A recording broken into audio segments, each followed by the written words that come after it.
Salut à toi, bienvenue sur My Way de Finance. Aujourd'hui, je te fais une grosse vidéo sur le projet Kaspa avec sa crypto Kas, dans laquelle je vais te donner les derniers objectifs des points pivots que j'ai pu relever, des points pivots classiques, des points pivots de Fibonacci, les objectifs à moyen terme. C'est parti.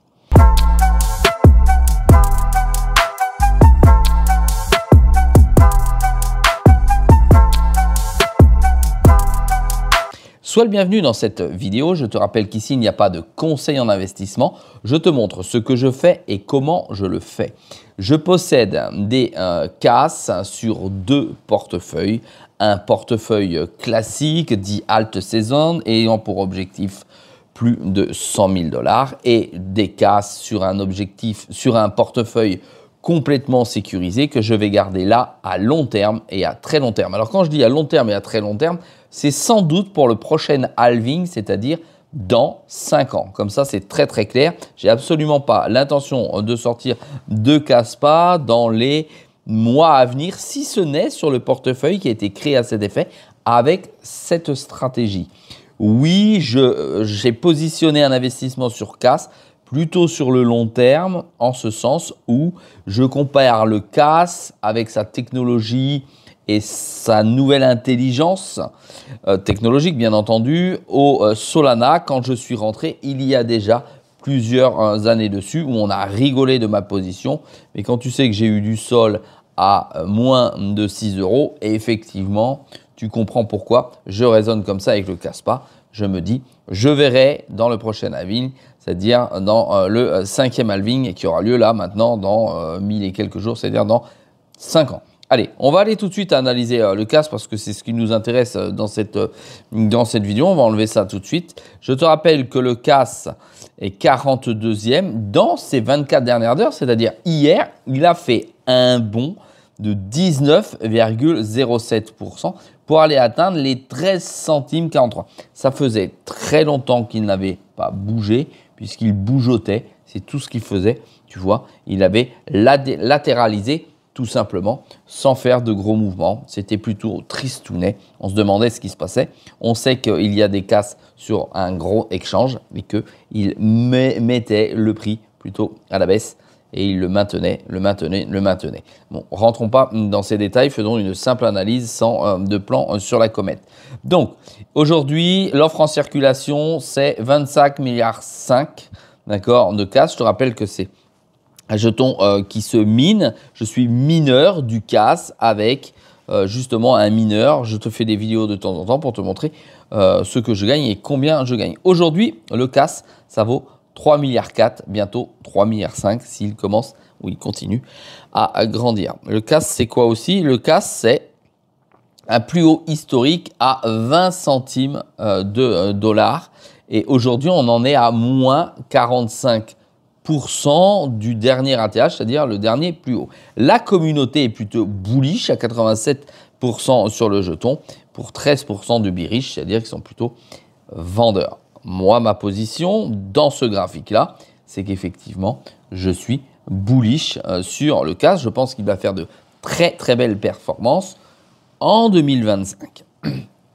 Allez, je vais sur mon indicateur fétiche, je vais l'utiliser comme ceci. Le Kas contre l'USDT, c'est pris une bougie égale une semaine parce que je préfère avoir du long terme et avoir très très peu de bruit ou moins de bruit dans mon analyse. Aujourd'hui, il est plutôt en position descendante sur la semaine. On nous dit qu'il n'est pas terrible parce qu'il est vrai que ça fait plusieurs semaines qu'il latéralise, donc il ne monte pas. Donc néanmoins, tu vois les dernières indications en bleu ici jusqu'à une journée qui nous dit que ça y est, il serait intéressant de re-rentrer dessus pour à plus long terme, une semaine ou à un mois, voir enfin ces indicateurs passer dans le bleu, c'est-à-dire en position achat.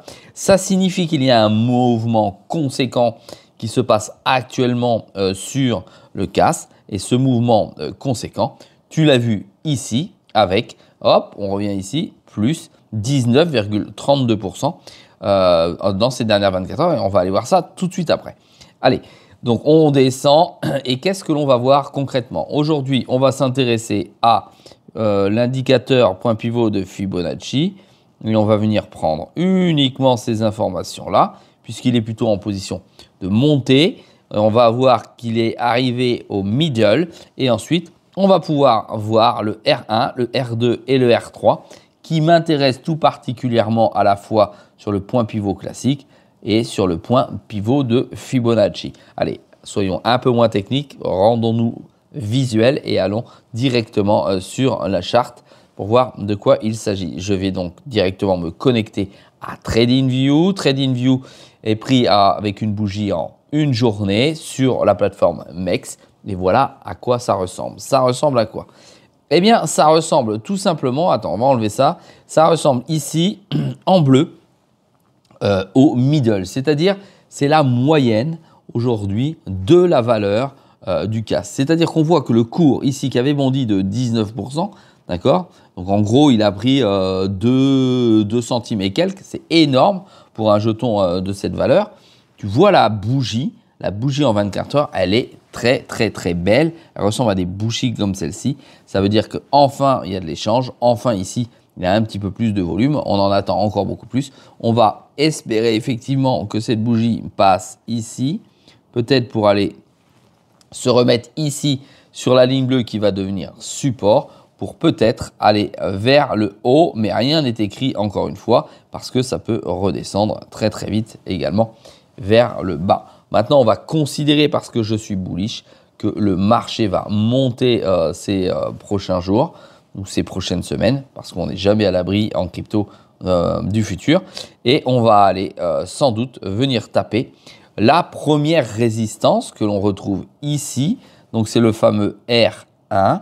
Et le R1 devient le premier TP à 0,18 centimes. C'est-à-dire à 18 centimes, tu vois, on est en haut des dernières bougies. Ça veut dire que ça colle parfaitement bien en termes de pivot résistance. Ensuite, on aura ici le R2, très probablement, et celui-ci rejoint également une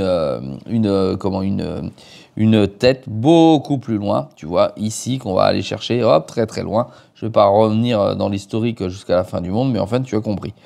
Et ici, on a le dernier étage de la fusée. Ce dernier étage ici, c'est ce que l'on appelle, en général, c'est ce que j'ai moi, c'est mon premier TP1. Et mon premier TP1, il va se jouer entre 0,27 et 0,40. Je ne fais rien entre 0,27 et 0,40. J'applaudis, je fais une vidéo, je saute au plafond parce que je suis en train de gagner de manière virtuelle pour l'instant de l'argent tant que je ne suis pas sorti. Donc, je suis content et c'est maintenant, si ça arrive au TP1, que je vais observer tout simplement le marché pour savoir si je vais rentrer dessus pour trader ou pas.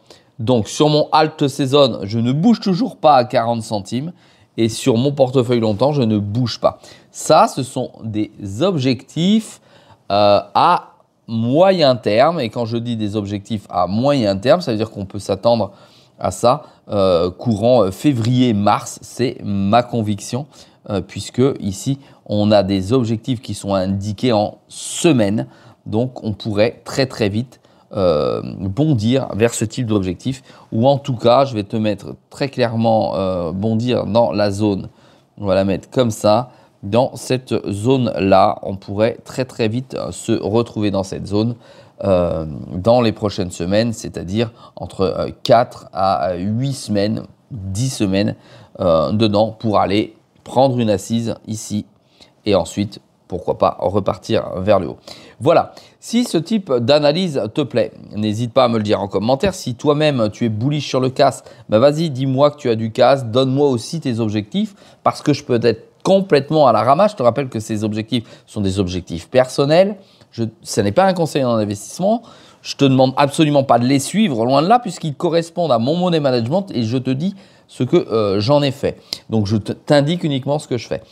Mets-moi en commentaire si tu en as été objectif. Si tu aimes bien mes vidéos pour m'encourager, n'hésite pas à mettre un pouce bleu. Et naturellement, si tu souhaites recevoir la petite cloche et la vidéo tous les jours, c'est à 6 h du matin. Allez, je te dis à très vite dans une prochaine vidéo.